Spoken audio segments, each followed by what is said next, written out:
जो पार्टी ये कहती हो कि दुनिया की सबसे बड़ी पार्टी है, अध्यक्ष महोदय वो अपना राष्ट्रीय अध्यक्ष नहीं चुन पाए अभी तक।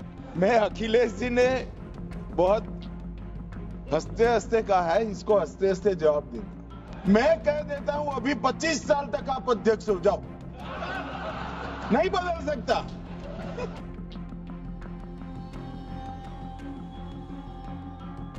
आदरणीय सभापति महोदय, मैं आपका बहुत धन्यवाद देना चाहता हूं कि बहुत ही महत्वपूर्ण और देश के लिए और बड़ी आबादी के लिए भारतीय जनता पार्टी की सरकार में एक और बिल आया है। क्योंकि मेरे से पूर्व में जो हमारे साथी बोले हैं वो माननीय सदस्य हमारे साथ नहीं, लेकिन मैं उनके बहुत सारी बातों से सहमत हूं। और अध्यक्ष महोदय, मैं देख रहा हूं जो एक्स कांग्रेस वाले हैं वो ज्यादा बोल रहे हैं।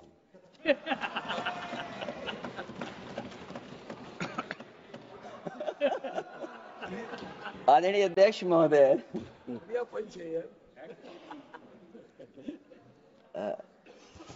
अध्यक्ष महोदय, जो आज बिल पेश हुआ है, मैं हिंदी और अंग्रेजी को जो कुछ समझ सकता हूं वो यही मैं कह सकता हूं कि माननीय मंत्री जी ने ये कहा कि ये उम्मीद है। ये उम्मीद कैसे बना है, अंग्रेजी में भी मुझे समझ में नहीं आ रहा कि उम्मीद है, ये हिंदी में भी समझ में नहीं आ रहा कि ये उम्मीद है। यूनिफाइड वक्फ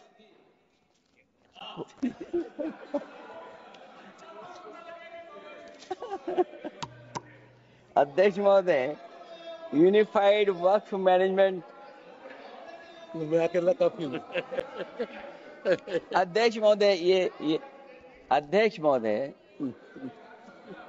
मैं समझ सकता हूं कि मैं वो बात छेड़ना नहीं चाहता था, लेकिन क्या करूं, मजबूरी है अब। अध्यक्ष महोदय, अभी माननीय सदस्य लोग ये कह रहे हैं कि हमारे सदस्य नहीं है यहां पर जो हमारे साथी हैं, लेकिन अध्यक्ष महोदय मैं ये कहना चाहता हूं, अध्यक्ष महोदय मैं ये कहना चाहता हूं, ये जो बिल लाया जा रहा है, भारतीय जनता पार्टी में एक मुकाबला चल रहा है। भारतीय जनता पार्टी के अंदर मुकाबला चल रहा है कि खराब हिंदू कौन बड़ा है। और ये बात अध्यक्ष महोदय मैं ऐसे ही नहीं कह रहा हूं। जो पार्टी ये कहती हो कि दुनिया की सबसे बड़ी पार्टी है, अध्यक्ष महोदय वो अपना राष्ट्रीय अध्यक्ष नहीं चुन पाए अभी तक।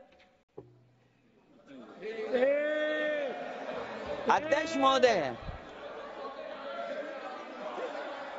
अध्यक्ष महोदय, भारतीय जनता पार्टी क्या है?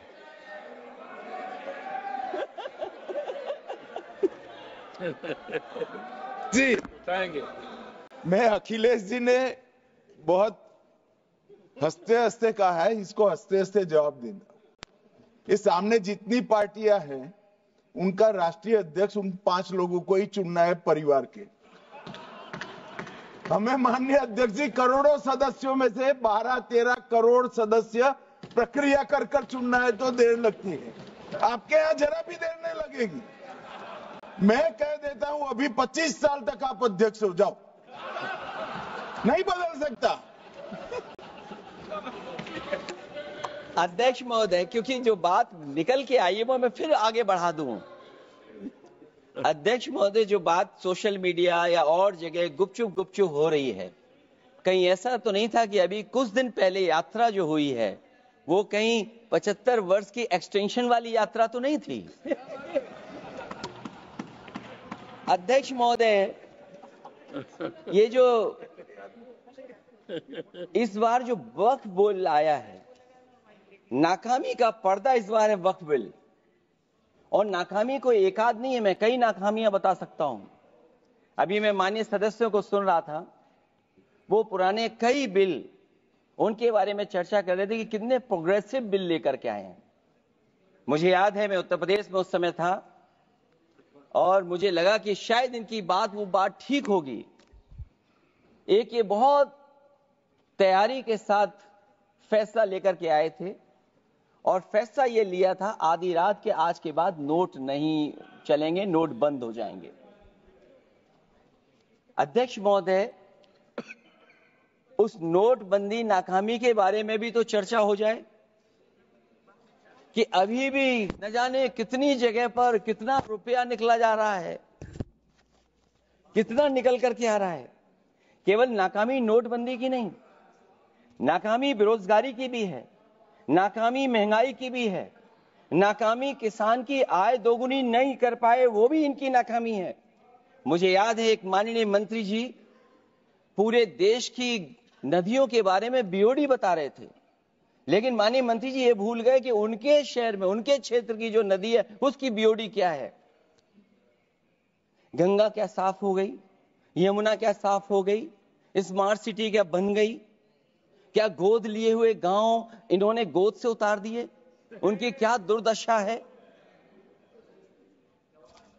इसलिए मैं कहना चाहता हूं, ये नाकामी का पर्दा इस बार वक्फ बिल बना है।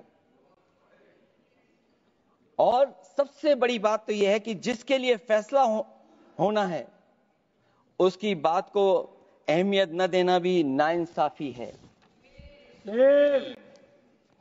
अध्यक्ष महोदय, नाकामी केवल यहां तक नहीं है।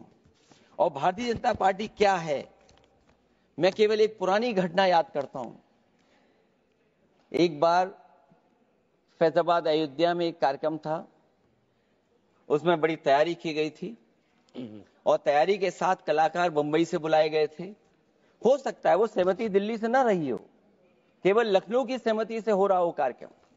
और जब कार्यक्रम की पूरी तैयारी हो गई, भगवान श्री राम बनकर के कोई आ गया, लक्ष्मण बनकर के कोई आ गया, मां सीता भी बनकर के कोई आ गया, हनुमान जी और भगवान हनुमान भी बनकर के कोई आ गया। लेकिन जब लखनऊ से वो हेलीकॉप्टर उड़ा और अयोध्या पहुंचा तो सब लोग थे, लेकिन उसमें हनुमान नहीं थे। अध्यक्ष महोदय, मैं भारतीय जनता पार्टी के लोगों से कहूंगा कि जानकारी करिए कि आखिरकार भगवान श्री राम थे, लक्ष्मण थे, सीता थी, लेकिन हनुमान क्यों नहीं थे। हनुमान इसलिए नहीं थे, शायद उनकी जात या धर्म कुछ और था। अध्यक्ष महोदय, ये देश मिली जुली संस्कृति से चला है। कुछ हमने सीखा, कुछ उन्होंने सिखाया। और जो लोग ये कहते हैं कि हम सबको बराबरी का हक देते हैं, अभी कुछ दिन पहले ईद निकली है। अध्यक्ष महोदय, वो परंपरा रही है, न केवल मैं जाता हूं बल्कि कोई दल का नेता ऐसा नहीं न जाता हो उस कार्यक्रम में शामिल होने। भारतीय जनता पार्टी के जो मुख्यमंत्री, उप मुख्यमंत्री, वो भी जाते हैं, उप मुख्यमंत्री, सभी धर्मों के नेता आते हैं। लेकिन पता नहीं इस बार क्या साजिश थी, षड्यंत्र था कि वहां पर कुछ पाबंदी लगी हुई थी। अगर किसी कारण पाबंदी लगी हुई थी तो बात समझ में आती है, लेकिन जब जानकारी हुई है, किसी को नहीं पता था कि पाबंदी क्यों लगी है कि आप नहीं जा सकते वहां पर कार्यक्रम में शामिल होने। क्या यही भारत है, यही संविधान हमें रास्ता दिखाता है? अध्यक्ष महोदय, मंत्री जी बताएं हमें, वो खुद भी माइनॉरिटी हैं, भगवान बुद्ध के रास्ते पे चलते हैं। भगवान बुद्ध का रास्ता दूसरा है। हम आपको अपना मानते हैं तब भी जब आप हमारे बहुत सारे ग्रंथों को नहीं मानते, तब भी हम आपको अपना मानते हैं। आप हमारे पुराणों को नहीं मानते हैं, आप हमारे उपनिषदों को नहीं मानते हैं, लेकिन सोचिए, हम हिंदू वो लोग हैं जो आपको स्वीकार करते हो, गले लगा करके चलते हैं। अब मैं दूसरे धर्म पे नहीं जाऊंगा, कोई नाराज हो सकता है।